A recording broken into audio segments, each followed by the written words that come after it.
আজকে আমরা আলোচনা করছি যে চ্যাপ্টারটি সেটি হলো সেন্টেন্স। সেন্টেন্সের এখানে স্ট্রাকচারাল পার্ট অর্থাৎ গঠনগত দিকটি নিয়ে ডিসকাস করব। প্রথমে চলে যাচ্ছি সেন্টেন্স কাকে বলে।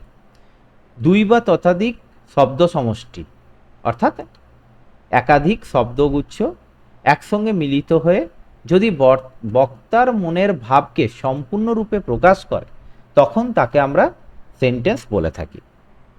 সেন্টেন্সকে গঠনগত দিক থেকে আমরা তিনটি ভাগে ভাগ করে থাকি। প্রথম ভাগ কি? সিম্পল সেন্টেন্স অর্থাৎ সরল বাক্য। এখানে কি হয়? এখানে বাক্যের মধ্যে একটি প্রধান অংশ থাকে, আর কোনো অপ্রধান অংশ থাকে না, বা আর কোনো প্রধান অংশও থাকে না। এবং এই প্রধান অংশ বলতে আমরা কি বোঝাই? বাক্যের এমন অংশ যেটি নিজেই সম্পূর্ণ অর্থ প্রকাশ করে, অন্যের উপরে নির্ভরশীল হয় না। উদাহরণ কি? She wrote an application to the principal. সে প্রিন্সিপালকে একটি অ্যাপ্লিকেশন লিখেছিল।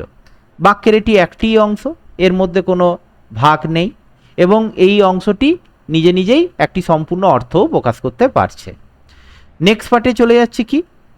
কমপ্লেক্স সেন্টেন্স অর্থাৎ জটিল বাক্য। এক্ষেত্রে কি হয়?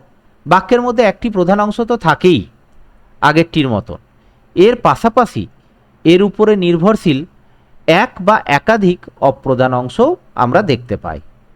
অর্থাৎ বাক্যের মধ্যে এমন একটি অংশ যে নিজে নিজেই অর্থ প্রকাশ করতে পারে, কারো উপরে নির্ভরশীল নয়, আর বাক্যের এমন আরও একটি অংশ যে অন্যের উপরে নির্ভরশীল অর্থাৎ প্রধান অংশের উপরে নির্ভরশীল, একা একা অর্থ প্রকাশ করতে পারে না।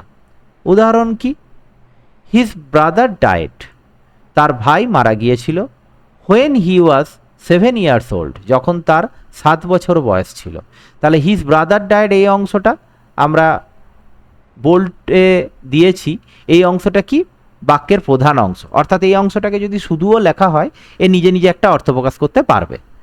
কিন্তু when he was 7 years old এই অংশটাকে যদি শুধু শুধু লেখা হয় তাহলে কিন্তু এ কোনো অর্থ প্রকাশ করতে পারবে না।